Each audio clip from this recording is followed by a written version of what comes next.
Hi, and welcome to my presentation for HOMAJAM 2021. My presentation is called The Future of Game Development, Rapid Prototyping, and Audience Exploration. My name is Eric Seufert. I'm really happy to be here. I thank the HOMA team for inviting me, and I hope you enjoy this presentation.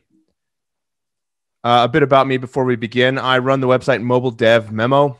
I also run, Mobile Dev Memo is a trade blog and a Slack channel dedicated to mobile advertising strategy and freemium product design. I also run a website called QuantMar, which is sort of a stack exchange for performance marketers. And I built the Theseus Python library, which is a tool for cohort analysis and projection. Prior to doing that, those kind of various things that I do now, I had worked at a number of companies. I worked at Skype. I worked at Angry Birds at Rovio, which is the developer behind Angry Birds. I was the VP of user acquisition there. I built a company called Agamemnon, which I sold to a mobile gaming company called Network back in 2017. And I also wrote a book called Freemium Economics, which was published in 2014 and is available on Amazon.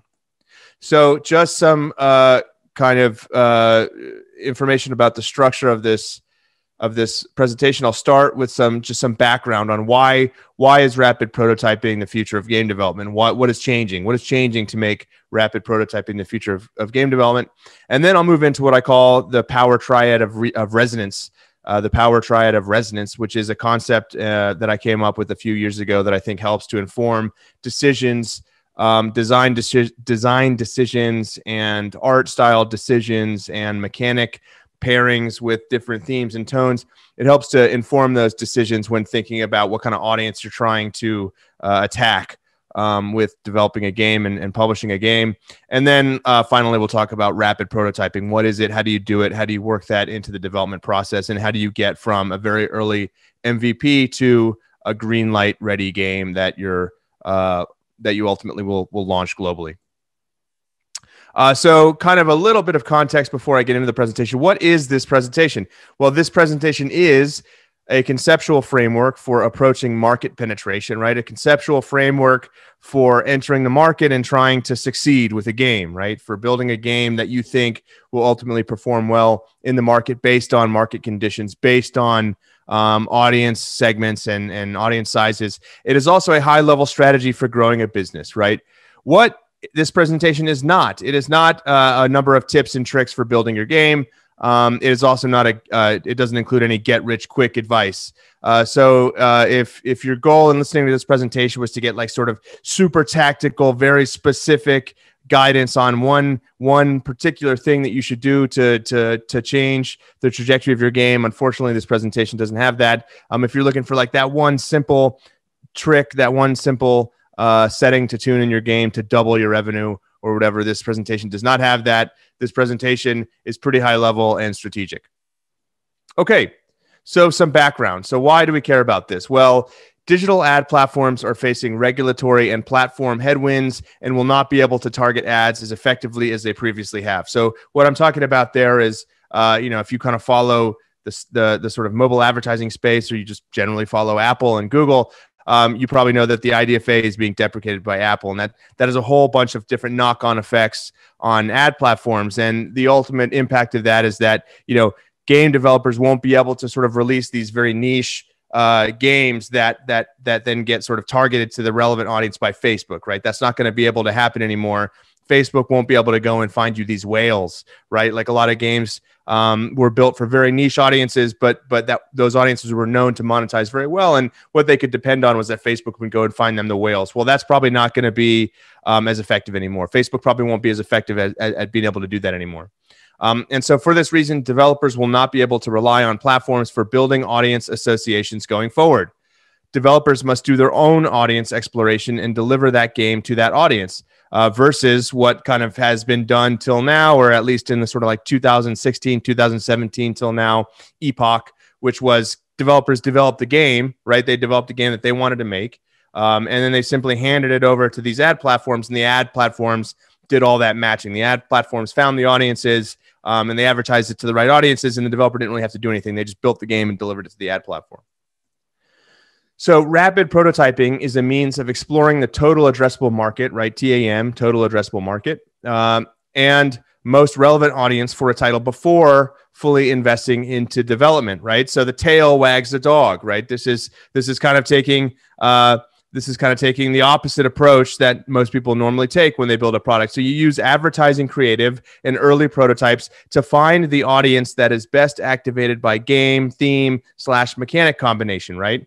Once you have found the audience, then you go build the game. So we want to go find the audience that we can attack or that we can sort of reach effectively, efficiently with a specific combination of all the factors that make up a game. And once we find that audience, and once we find that combination of things that can efficiently reach that audience, or that we can efficiently reach that audience with, then we go build that game, right? What we don't do is we don't say, hey, I'd like to build this game, build the game, and then just sort of hope that there's a big audience for it that can be reached easily as a result of the way that game looks or the way that game plays. What we want to do is we want to find the right audience and then build something that they'll like, right? Rather than building something that we like and hoping a bunch of other people like that as well.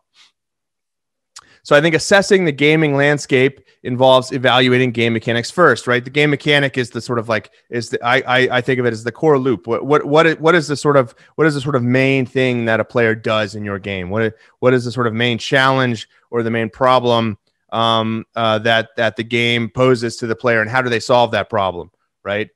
So if you kind of just map out the different mechanics of mobile games, and then you look at like the kind of unit monetization versus the marginal unit acquisition costs, and then the general size of those markets, right? The size of the circle here corresponds to the size of the market for that given mechanic.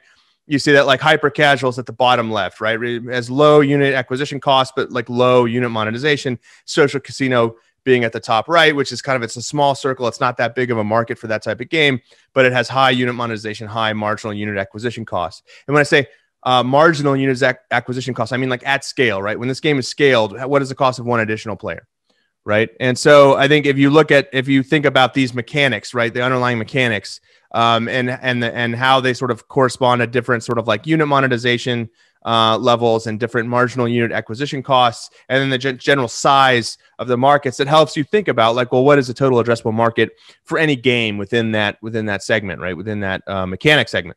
Now, I guess most of the people watching this are going to be coming from hyper casual development backgrounds, right? Maybe hybrid casual or pure casual, but I'm guessing there probably aren't a whole lot of social casino developers in this audience, and I've kind of tuned the presentation on that basis, right? So now that we've kind of thought about the different segments of the market, like we could think about the different components of a growth strategy, right? If you're trying to grow a game, you're trying to grow a game's audience, what are the different tools that you have available? Well, I think there's basically three, right? There's direct response user acquisition, there's cross promo, and there's brand reach. You could also call that just like general organic reach, right? So the idea being that there's some kind of organic pull. Right now, maybe the brand is an actual IP, or maybe the brand is just, the sort of recognition that you've created through growing the title to a large audience, and people start talking about it and they start telling their friends about it. And then you get that sort of magnetism that way, right? So direct response user acquisition, that's, the kind of titles that pursue that are the ones that monetize primarily through IAPs. And, the ones that spend the most money potentially are the ones that have the sort of like highest, highest, or the sort of like most robust in-game economies based on IAPs, right? So you've got some, Vegas slots in there. So social casino, you've got some kind of puzzle, you've got some build and battle.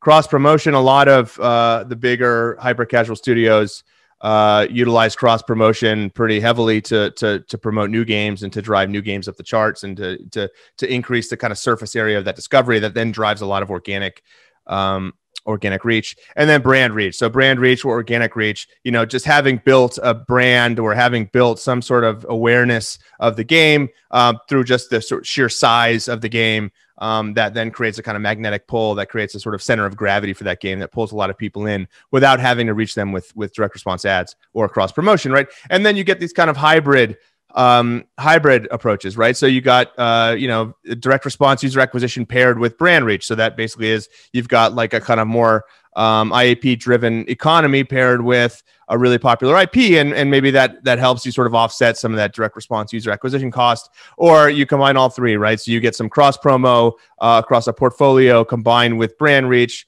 and in this case, you've got these kind of homegrown brands with Angry Birds and Candy Crush, Soda Saga, and then you've got also direct response user acquisition layered on top of that. So these aren't mutually exclusive. You can combine these, right, to great effect. Okay, so that background having been covered, we can kind of move into this idea that I call the power triad of resonance, which sounds very cryptic, right? What does that mean? It sounds almost like a secret society, but I think it makes a lot of intuitive sense, right? Now, I wrote this article many years ago. I think wrote this in like 2015 or something, and the basic idea of it, and the URL is down there at the bottom, but the basic idea of it is that for a game to be successful, and successful meaning it can be scaled systematically, right? So you release a game and it just blows up organically. That's great, and that's an awesome outcome for everybody, but that's not really a systematic growth, right? That's not really systematic. That's not like planned, sort of scientific, dependable growth. That's almost like a runaway horse, right? And you're just trying to hang on. I think what a lot of companies, especially bigger companies that run big portfolios, what they want to do is they want to achieve systematic growth. They want to achieve sort of like dependable growth that they can plan, right? And the way you do that, right, is paid ads or cross promotion. It's something that you actually control, where there's an input and there's an output. It's not just I launch the game and it blows up organically and I make a lot of money. It's actually that, hey, I pushed the game out and there's some kind of economic model that says if I put $1 into promoting it, I'll get $1.X back, right? 1.X dollars back. And in that way, I can sort of control the growth, and I'm in charge, right? I'm actually directing the growth. I'm not just sort of like the recipient of the growth, right? And my idea here was that for any successful game to sort of grow in that systematic controlled way, there are three aspects to it that need to align, right? There's the game tone, there's the game mechanic, and there's the game theme, and they all need to align into what I call demographic fit, right? So that means all three of these things make sense together in combination. They make sense together for a particular audience, right? And so, okay, what do I mean by these things? Well, game mechanic, again, that's just the kind of underlying gameplay, right? Like that's match 3, or that's build and battle, or that's social casino, or that's racing. That's just the sort of like the whatever consumes the player's attention in the core loop, right?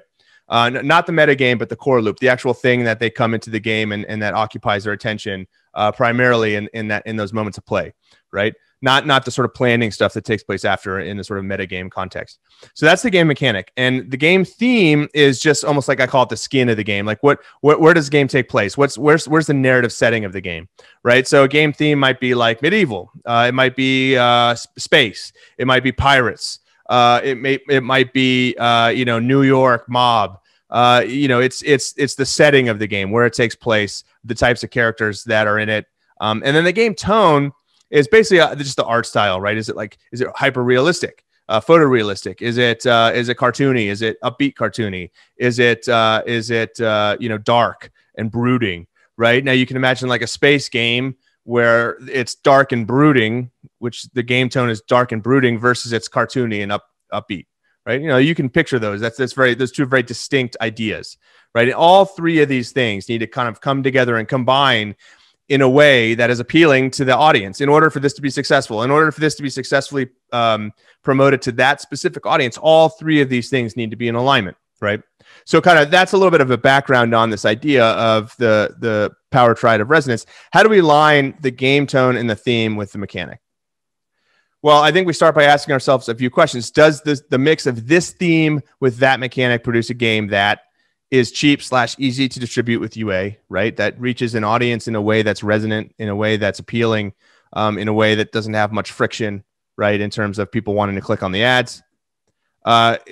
In a way, does it produce a game that is tonally consistent, right? So does the mechanic make sense with the setting, right? Like tank warfare in the medieval setting, obviously it doesn't make sense. But also like, this like sort of upbeat kind of comical game tone is not going to make sense with like a hardcore PvP war game usually, right? So these things all just kind of have to sort of sit together in a way that naturally is like organically makes sense.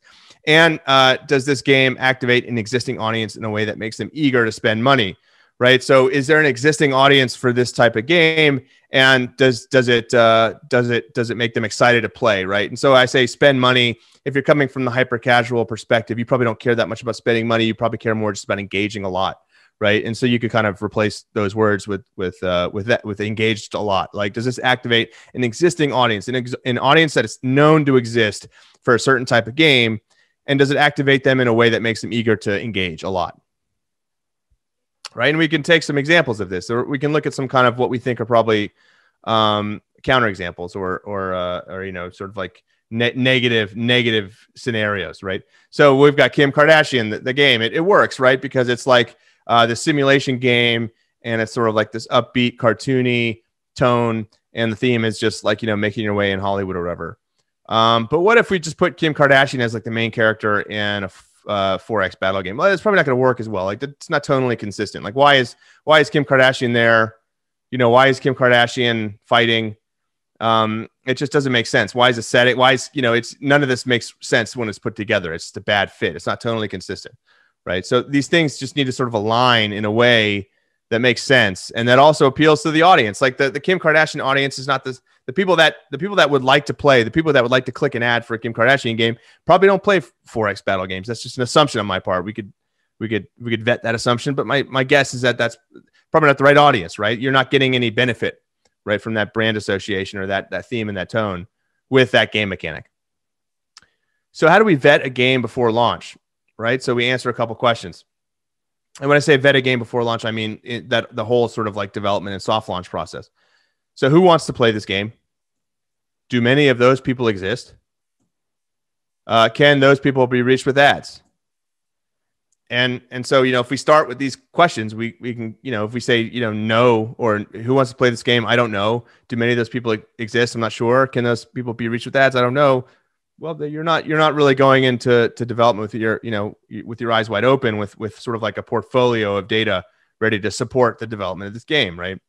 And so if you think about, you know, the development cycle and the sort of like risk/sunk development costs, well, they're the lowest, you know, earlier, and then they get, you know, higher later, right? Just sort of, that makes intuitive sense, right? Well, you know, given that, we want to sort of answer these questions and vet this game as soon as we can, right? We don't want to progress deep into the development cycle before we figure out that this game just doesn't work. There's no audience for this game, or the audience that exists that we think we're pursuing doesn't like this type of mechanic, or we can't reach them and make them click ads with this type of tone or this type of in this setting or this type of theme, right? And so answering these questions as early as possible just reduces the sort of risk, the sunk development costs, and also like the opportunity costs that you could go and do something else. And so what does an opportunity look like? Like if we're just thinking about, well, okay, well, we know what questions we should ask ourselves that should kind of stop us from developing something, but like, what should we be pursuing? What's an opportunity?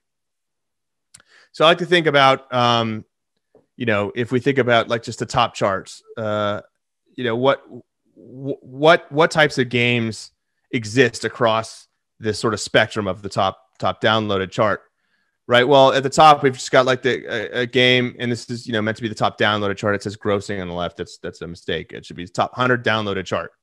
So that top layer, the top 20, and so on the right, you see the sort of rankings, right? So the 100 and below is, you know, ranks 100 and below, and then between 100 and 50 is that red segment, and then between 50 and 20 is that green segment, and then 20 to 1 is the blue segment. So the top 1 to 20 downloaded games.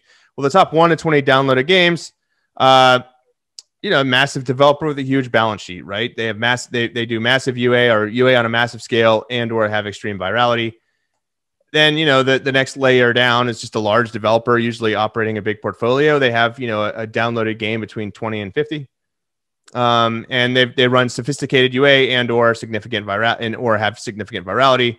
And then the next layer is you know, between 50 and 100 downloaded is the developer successfully scaling a viable game, right? So this got viable unit economics, and they're scaling it through systematic UA and or general recognition. And then, you know, 100 and lower, it's just a small developer with a great game. Like, right, if we're able to hit 100 downloaded, that's pretty good, and it's because we got a good game. But, you know, maybe we don't have all the infrastructure that a big developer has to run UA. We don't have the analytics. We don't have the marketing team. And so, you know, the idea being that like developer state over time should be kind of moving along this this sort of like vertical scale. Hopefully that small developer with a great game grows into a developer successfully scaling a viable game, then grows into the large developer with a big portfolio, and then moves into becoming a massive developer with a huge balance sheet. Now, some games obviously hit it out of the park and get top one downloaded, and they're not massive developers with a huge balance sheet, but they're benefiting from virality, right? The idea here, though, is like if you want to systematically do this, if you want to do this as a result of a forecast and a plan, and having built infrastructure to support that, then yeah, this is like the sort of the evolution, right, from bottom to top. And so what is that evolution? How do you do that? When we go back to that framework that was like the mass appeal, niche appeal, male, female, how do you do that? How do you engineer that evolution, right? Well, you start thinking about like, well, first of all, if you're constructing a portfolio, we think about like, well, what games do we want to build that sort of complement each other, that move us along that sort of vertical axis, right? And how do we build a portfolio out of those? But just generally thinking about like, what are the sort of component parts of a game being successful, right? And so we go back to building out this matrix, and you could fill this matrix in by hand, right? You could just say, okay, well, I think that this is a mass appeal game and it trends men, right? You could do that by hand. But that's subjective, tedious, and not very scientific, right? So, there's some other problems with this. We've got recency bias. So like, we will likely only place games that are popular now or in recent past on that chart, but really we're looking for games with long lifetimes, right? And we're also very likely to focus on one point in time when in reality we want to see the app's trend and downloaded grossing charts, right? So the viability means the ability to reinvest in the marketing. So if we look at it today, right, well, that's where it's at today, but where did it grow from over time? Like, and so that's why doing this is subject to all these kind of cognitive biases seeping in. Like there's the recency bias, and then there's the survivorship bias. What we actually want to see is like, well, if there's a game that's lower in the charts but it's moving up, that's actually a really good signal that could be a successful game. It's just that it's not successful now. We want to kind of look at the trajectory more than we want to look at the current state, right? And also, like some of these games, it's just the state that they're in right now doesn't appeal to you because you're a small developer trying to become a big developer, right? You want to know what these games did when they were small developers to be successful, not what they look like now, because you can't replicate that because you're not that, right? And so this kind of approach where we take this set of quadrants and we just sort of like fill it in based on intuition, that's not a really good approach to thinking about how do we build our game to be successful, right? That we launch now and grows into being successful versus some of these games are many years old, right? And that's where we get into rapid prototyping. So I think there's two formats that rapid prototyping can take. One is just quick publishing an MVP to make decisions on early retention data. So you make a very basic version of your game. It's got maybe the core loop is in place, but not much else. And you push it out and you say, look, it's got to hit day one retention of 30%. And if it doesn't, then we're killing it. And if it does, then we'll keep developing it, right? Or maybe that's 40% or 50% for a hyper casual game.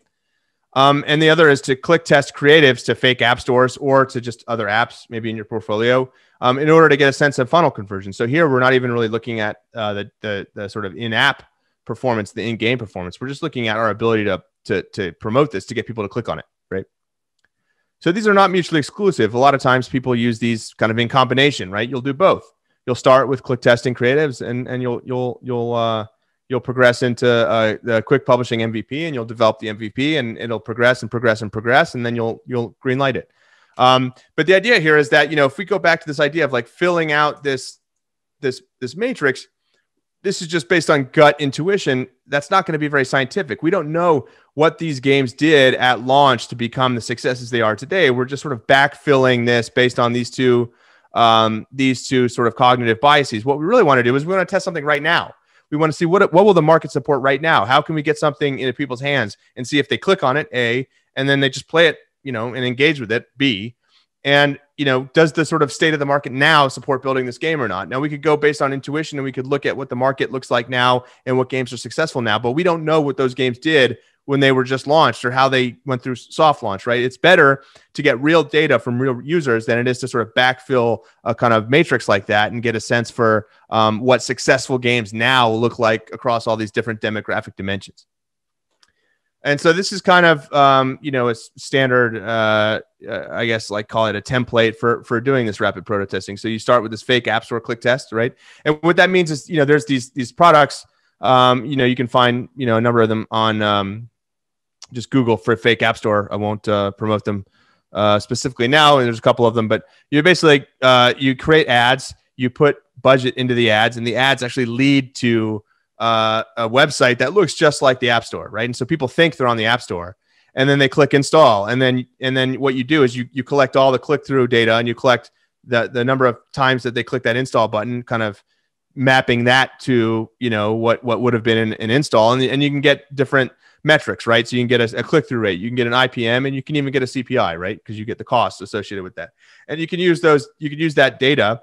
That set of data to determine, like, hey, is this game viable? Does this game have any potential, right? And maybe you set some sort of standard for IPM, and you say, okay, if the IPM is at least this high, then we'll move forward into development. But if it's not, then we won't, right? And the fake app store click test, what you're doing is you're testing the power triad of resonance. You're looking at, okay, let's take a mechanic, let's take a theme, and let's take a tone, and then let's map that onto a fake ad creative. Let's make a fake ad, right, for this game, and let's see if people will click on it, right? And if they won't, then let's go back to the drawing board in terms of that combination of mechanic and tone and theme. And if they will, and the IPM or the CTR or the CPI is at whatever standard you want it to be, then let's move into development, right?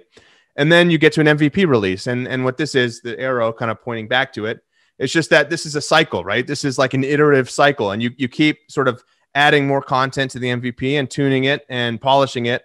And then you set these gates. Maybe it's every release, maybe it's every 2 weeks, every month or whatever, where you say, look, if the MVP doesn't hit this DX retention, DX could be day 1, day 7, whatever. If it doesn't hit at least this value, then we'll kill it. And if it does, then we'll keep developing, right?